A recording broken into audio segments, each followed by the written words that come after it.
जाजपुर रे फेमस पानी कोइली बाबामणि लसी खरारु आश्वस्ति आनी देइछि बाबामणि लसी। सारा राज्य रे एबे ग्रीष्मर प्रकोप बढ़िबारे लागिछि। एहाकु आखि आगरे रखी पानी कोइली बजार रे सुना भाईंको बाबामणि लसी दुकान रे लागुछि ग्राहकंक भिड़।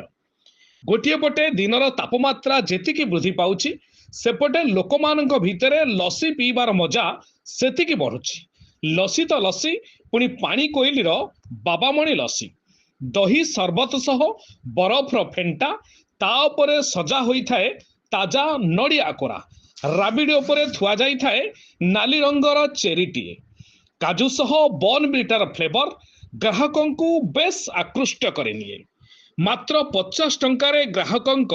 मन पसंदर राबिडी लसी मिलुथुवार देखिबाकू मिलुछि। 215 और 16 नंबर जातीय राजपथर मध्यस्थल पानी कोइली बजार होइथिबारु प्रतिदिन सकाळु राति पर्यंत एही दुकान रे राबिडी लसी समस्तंकु आकृष्ट करिथाए। जदि केबे केउ व्यक्ति कटक बालेश्वर केन्दुझर कलिंगनगर आसंती तेबे पानी कोइली ठारे थिबा सुना भाईंको बाबामणि लसी दुकान ने टिके मुह मिठा और पेट ठंडा करिबा पई से अनुरोध करिसंती। पानी कोइली बजार मध्यम स्तर में बाबामणि लसी दुकान टी हूँ जेहेतु रही बाबामणि लसी बहुत क्वालिटी और तार मालिक जी आम सुना बोली जो पिलाटी सी अति भद्र और ये पूरा लसीर क्वालिटी नड़िया राबिड़ी जहाँ माने रोज लसीर आप थे पींतु पीला देखिए आप लसीर रोज कौन क्वालिटी रोज आमर कटक भुवनेश्वर जो मैंने भी समस्त लसी मैंने रोज पीकी जाऊँच आनंदर लसीर आनंद मैंने उपभोग कर लसीर कौन भी मैंने प्राय मो देखा भितर मो जाना भितर ये पाखापाखि अंचल कौटी एमती लसी दि जाऊ ना समस्त भी सब ग्राहक मान भिड़ ये हूँ ग्राहक तार पारु पर्यंत ग्राहक मान सम्मान से दौर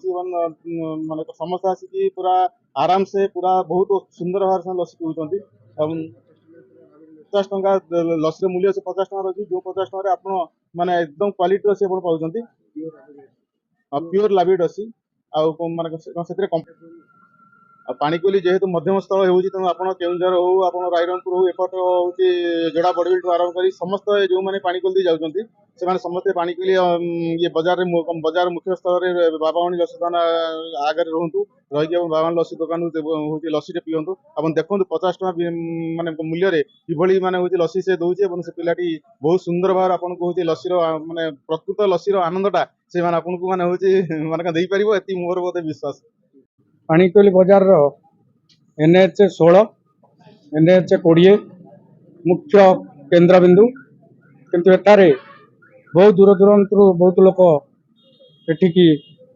समागम हुंती किंतु एठी फेमस होची बाबामणि लसी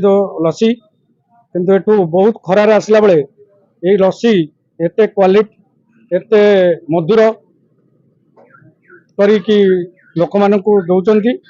तार मूल्य बेसी नुहे तार मूल्य हूँ मात्र 50 टंका। राबिड़ निजे प्रस्तुत करचंती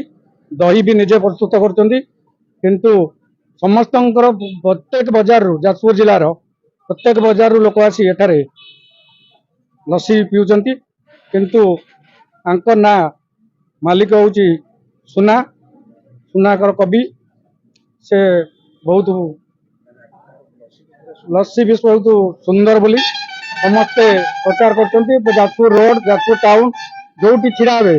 पानी कोइल से सुना लसी बाबामणि बोली फेमस। भुवनेश्वर बाटे घटगाँ केउंझर गला बेले